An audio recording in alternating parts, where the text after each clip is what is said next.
Hello everybody, welcome to another chess video. My chess league that I play in has just started again in January, and after the Christmas break I have had my first game against somebody I know relatively well. He's about 2200 over the board, but hasn't been the most active player the last few years. And in this match, we're both board 1, and the team that I was playing on looked to be doing fairly well. But near the beginning, it wasn't the case, but towards the middle part and the end of the long match, we appeared to have recovered. So early on it looked like I had to win, but then later on it seemed that my win was not entirely necessary. In the game though, with 60 minutes with a 15-second increment, I decided on knight f3, then b3. So this move is designed against the King's Indian as an opening, because my bishop will be challenging the black one on g7. King's Indian sort of option is chosen, and now I switch into d4. So this is essentially preventing e5 being played straight away. Then knight bd2, an unusual move. Bishop b2 is more common, but this move I was thinking about playing e4 straight away, and then we would have a somewhat unusual King's Indian / perk. But instead, bishop b2, castles, and then e4 is the correct move for white. E3 is a bit more restrained, but is also perfectly valid, and c4 is a little bit inaccurate, but should be fine. And g3, I believe black gets a fairly okay position, but g3 gives white some long-term advantages on the queen side, due to the bishop pointing at the rook on a8. But instead I decided to charge up the board with h4, attempting to checkmate and win the game early on. Bishop f5 is played by black, and then my next move h5. And this gives black the choice of whether to accept the challenge, taking my pawn, allowing my rook to have lots of activity, and even giving me the option to take the piece on h5, opening up their king and giving away the exchange. He did not take the challenge up. Instead, knight to e4 was chosen, and this move attempts to trade pieces, control the center for black. I trade, and then I play a bit, maybe a bit too aggressive. The plan is to attack the bishop and also the h7 pawn, which could be attacked by the rook and knight at the same time. d5, and then f3, attacking the bishop.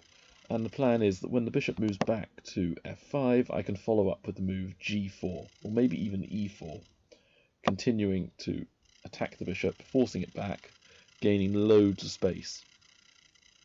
Excellent move though by my opponent, queen d6. If I take the bishop, queen g3 is the move that will be played, attacking the knight, and then obviously the king would check.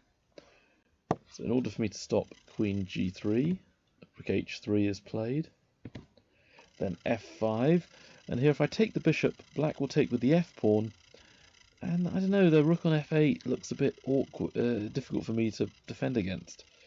The rook and their queen could suddenly attack me. I'd be the one on the back foot. I decided to try and go for their king, making it so that I kept the initiative, and therefore don't have to worry about black's counterattack.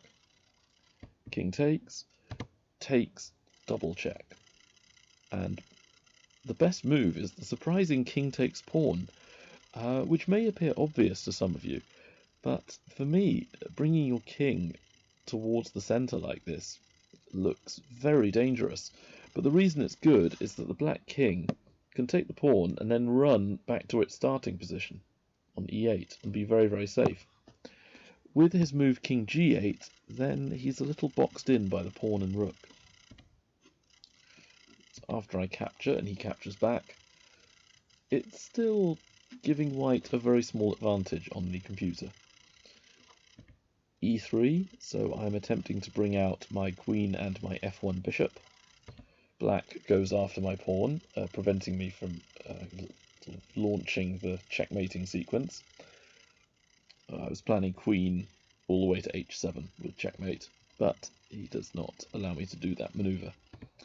Queen e2, so I'm just making sure everything is under protection by my queen, and clearing the path to castle. Now my king is safe, and this almost looks like a sort of Sicilian dragon type setup from white, with the king being safe on the queen side, and the HG and F files being used for the white rooks to come up the board with checkmating plans. Knight d7, connecting the black's rooks. Bishop a3, because my feeling is my bishop is no good on b2, being blocked in by the pawn. Bishop a3 aims at their own pawn and their rook. So black defends it, also giving the f8 square to his other rook. And then I'm quite proud of this maneuver, queen to e1, with the idea being to give the square the queen was on to the bishop, on bishop e2, and also I could slide the queen diagonally to line up with the rook. Knight f6, bringing the knight over to guard the area around the king. Bishop e2, and I'm hoping queen takes pawn will be played,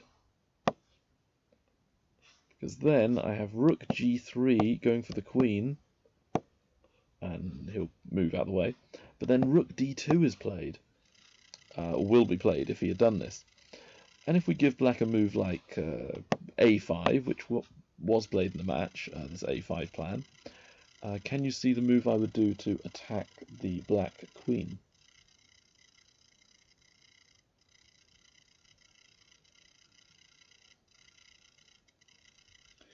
So yes, it's bishop g4, and the poor queen has to run. So for example, h6 is a square where it's safe, then bishop e6, pinning the rook, winning the material, and I'm very comfortable here. So in the match, he did not take the poisoned pawn. He instead played a5, going for my king side, or well, my queen side, where my king is located. Queen h4, going for checkmate. a4. So I have to deal with black's attack fairly soon. If I do nothing, that pawn will take my own pawn, and my bishop on a3 is attacked from the black rook on a8. King b2 was played, bringing my king a bit further away from the rest of his pieces, and protecting the bishop. b6. I think black's plan is to play pawn c5, blocking my a3 bishop from attacking the e7 pawn, and also trying to charge his pawns towards my king. Rook f1, improving my worst piece, lining up with his knight and rook, potentially preventing the king escaping to f8 and e8 and running to the other side. c5 is played. If I take, there'll be a nice open diagonal from his bishop to my king. No dice. I will play rook g3, lining my rook up with his king and queen. He offers the trade. I do not wish to trade queens when I have the attack, so goes to g5. King f8, getting his king off the line of my queen and rook. I think a very sensible decision. And here, can you guess the move I played in the match? Which I'm not sure is the best move, but it definitely caused the most problems for my opponent.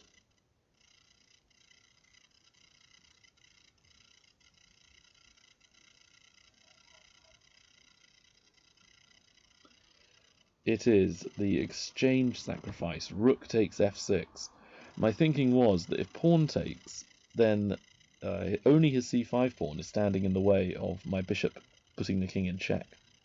So the bishop will be very, very powerful. And if bishop takes, that's a good and not a bad move. And rook takes would lead to a similar position to the game. He does bishop takes. Queen takes d5 now. So I've got a knight and a pawn for a rook, aiming at his a8 rook, which is unguarded. He lined it up with my king.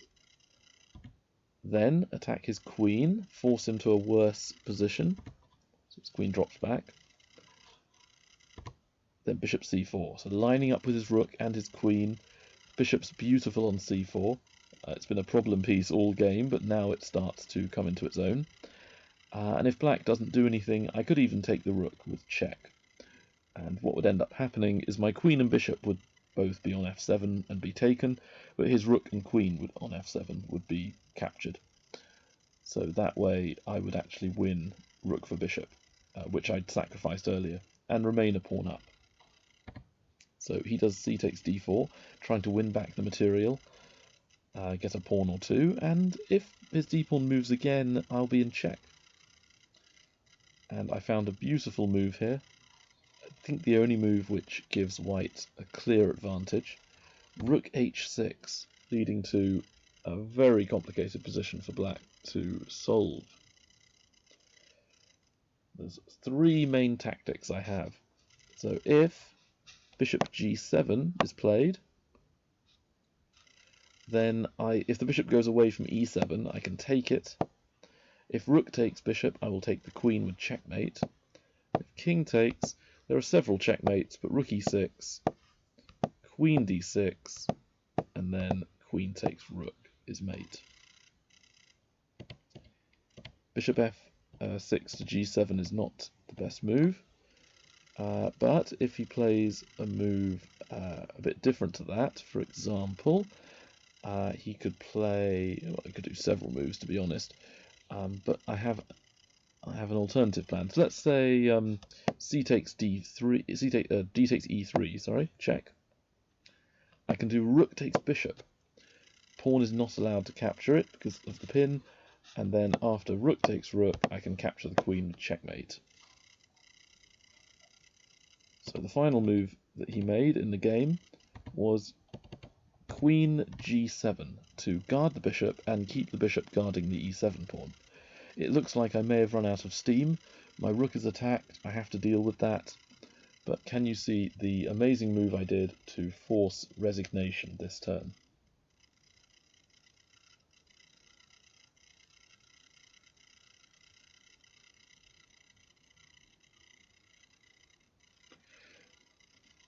Rook h8 check, and he resigned because his queen is tied to the rook on f7. If his queen steps away, I will take the rook on f7 with checkmate. But the only way to prevent, the only way to get out of check, I should say, is for his queen to take my rook. Or I guess goes to g8, and I can still take the rook on f7 because of his queen being pinned. So no matter what black plays, queen takes f7 checkmate is coming next turn. So rather than be checkmated, he resigned here. It was overall, I think, a good match. I made quite a few small errors and a couple of bigger ones. Especially sacrificing the rook probably was not quite the right way to go, but it looked really interesting to play. And my h4 early in the game is certainly not the most accurate way of playing it out. And he generally defended fairly well, but there were a few inaccuracies here and there that he made. So not the highest quality game, but also not the worst. We didn't really make any giant blunders in the match. And later on, at the end of the 4 matches in the team, I believe we won 2 of the matches and we drew 2 of them as well. So we won with 3 points to 1 point. So that's good. There'll be another match on Thursday, so I'll try to do a video on Friday next week. And I hope you enjoyed watching this game. See you next time. Bye.